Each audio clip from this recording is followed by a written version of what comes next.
Hi, everybody. This is Gad Saad. Some of you may remember that a few years ago I introduced a new field which I coined social justice mathematics.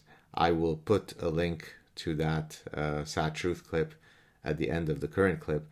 Today, I'd like to introduce another important field, a field filled with noble justice, and this is known as social justice French grammar.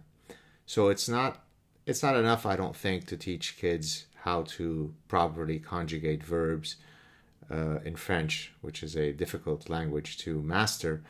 But it's important to infuse those lessons with teachable moments of social justice.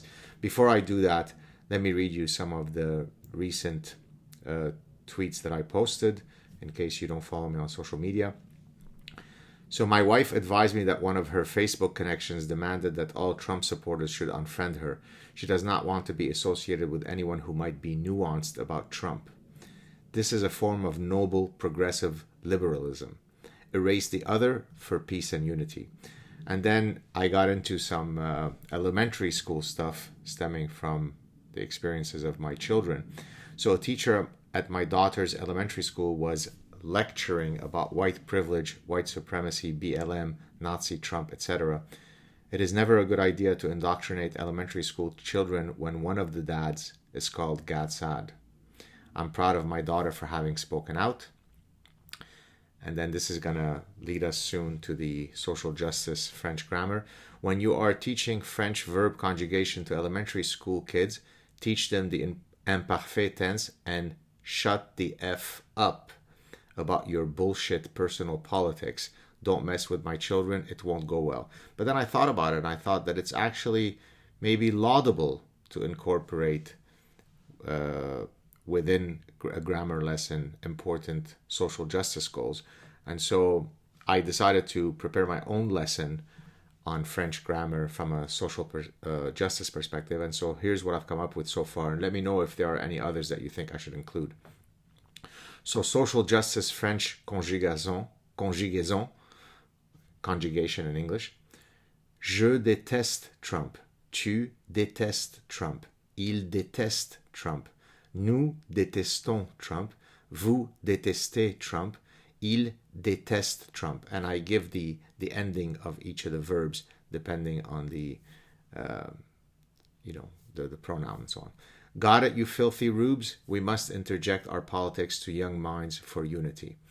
And then I went on. I decided to pick arguably the most difficult verb tense in French to learn, which is le passé simple.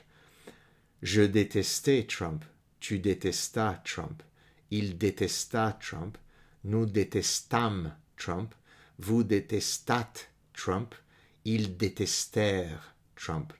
Any elementary school kid who does not add the word Trump when conjugating is a white supremacist. And anybody who disagrees with this is basically going against the scientific literature, because critical race theory, white privilege, white supremacy is really rooted in hardcore science. And so not only are you a white supremacist, but you're likely an anti-science denier. I think you want your children to be indoctrinated by rabid ideologues with blue hair when they are 8 years old. Nothing could be more liberating and noble. And then finally, a lot of kids don't understand the difference between et, which means and, or est, which means is. And so I decided to show you two sentences that allows you to see the difference between the two, using, of course, social justice, in this case, using Trump within the relevant phrases. So, understanding the difference between and using anti-Trumpian noble grammar.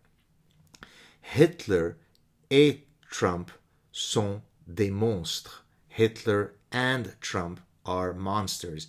Here the et is et, and. Trump est un monstre. Trump is a monster. Here it would be est. So you see, you really benefit in two ways. Not only do you teach children how to spell, how to conjugate, proper grammar, so you are teaching them the substantive context or matter, but you're also teaching them important social justice values.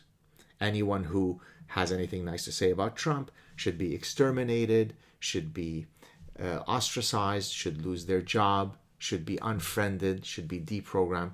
And we need to get to the children at a very young age and do that.